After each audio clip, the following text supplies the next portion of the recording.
مقدار كف اليد، أنا أعطيك فقط كمية قليلة وأنت ضاعفي المقادير. نأخذ مقدار كف اليد من إكليل الجبل.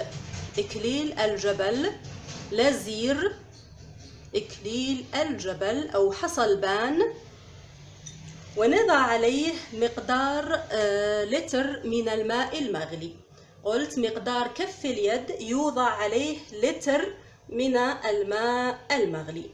نتركه لمدة نصف ساعة، وبعدها نقوم باستخدام هذه الوصفة. نستخدمها على المناطق المصابة بالالتهابات، ونكرر هذه الوصفة مرتين يوميا، وذلك لمدة أسبوع كامل. يمكنك مضاعفة هذه الوصفة لمدة أسبوع كامل وحفظها في الثلاجة، ويجب أن نقوم بتسخين الوصفة قبل استخدامها. يجب أن يكون الماء فاتر عند شطف المنطقة.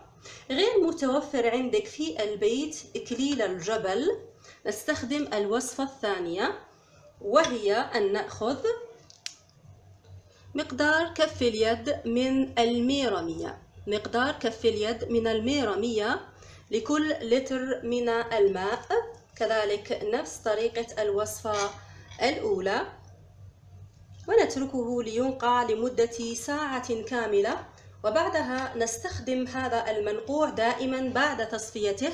يجب تصفية الأعشاب واستخدام هذه الوصفة بشطف المنطقة مرتين في اليوم حتى الشعور بالراحة. الوصفة رائعة وفعالة، ونتائجها آمنة وليست لها أي أعراض جانبية.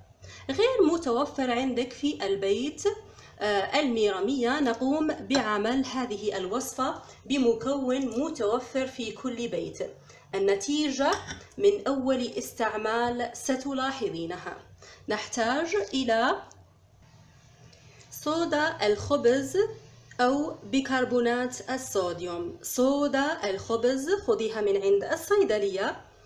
نحتاج لملعقة طعام كبيرة من صودا الخبز، ونضع عليها كذلك مقدار لتر من الماء المغلي. مباشرة يحدث فوران بتفاعل الماء المغلي مع صودا الخبز. نتركه إلى أن يصبح فاترا، ونقوم بشطف المنطقة مرتين في اليوم كذلك. هذه الوصفة كذلك تشعرين بالراحة من أول استخدام لهذه الوصفة.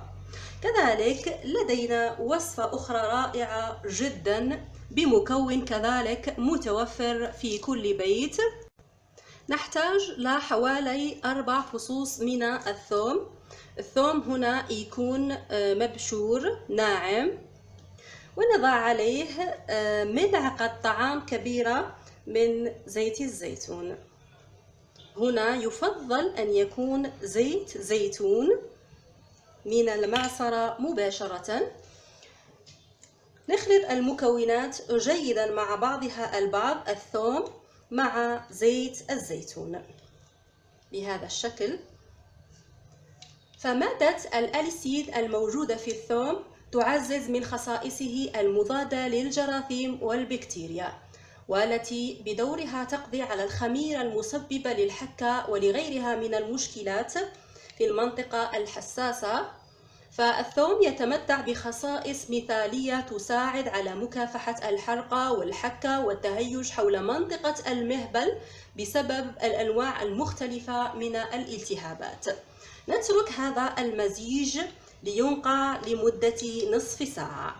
بعد مرور النصف ساعة نوزع فقط الزيت وليس مع الثوم، نقوم بتصفيته ويوزع على المهبل الأجزاء الخارجية فقط منه. هذه الوصفة توزع فقط على الأجزاء الخارجية منه، ونترك هذه الوصفة لمدة 10 دقائق فقط، وبعدها نقوم بغسل المنطقة بالماء الدافئ واستخدام صابون طبيعي للتخلص من رائحة الثوم نهائيا.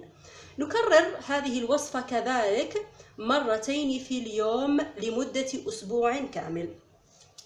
في حالة عدم توفر زيت الزيتون واضطررت لعمل هذه الوصفة، أنصحك بعملها بالماء المغلي. نأخذ 3 فصوص من الثوم أو 4 فصوص ونبشرها وتوضع في لتر من الماء المغلي، نتركها لتنقع لنصف ساعة، وبعدها نقوم كذلك بشطف المنطقة بهذه الوصفة في حالة عدم توفر زيت الزيتون عندك في البيت. كذلك الزبادي الطبيعي أو اليوغورت الطبيعي يجب أن يكون طبيعي بدون أي منكهات أو إضافات أو ألوان أخرى، يكون طبيعي. فالزبادي الطبيعي يحتوي على كائنات دقيقة شبيهة بتلك التي يمكن العثور عليها في النيت المهبلي، لذا يعتبر الزبادي من الخيارات الفعالة جدا في علاج الالتهابات التي تؤدي إلى الإفرازات المهبلية الزائدة والحكة وكذلك الروائح الغير مرغوبة.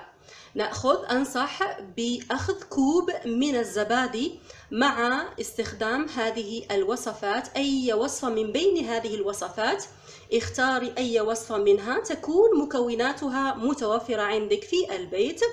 في حال توفر كل هذه المكونات عندك في البيت ولم تستجبي لأي وصفة، مثلا لوصفة العسل، يمكنك استبدالها بوصفة إكليل الجبل طبعا، أو يمكن استبدالها بوصفة الميرمية أو بوصفة الثوم أو حتى بوصفة بيكربونات الصودا أو صودا الخبز. أنصحك باستبدال الوصفة بعد مرور 3 أيام إن لم تنجح لك الوصفة الأولى أو الثانية. هذه الوصفات كلها بالنسبة للحوامل. لدينا وصفة بيكربونات الصودا يمكن استخدامها، وصفة الثوم يمكن استخدامها، ووصفة العسل كذلك يمكن استخدامها. بالنسبة للمرضعات يمكنهم استخدام كل هذه الوصفات. بالأخير لا تنسوا مشاركة هذه الوصفات مع باقي الأصدقاء حتى تعم الفائدة. أترككم في رعاية الله وحفظه، والسلام عليكم ورحمة الله وبركاته.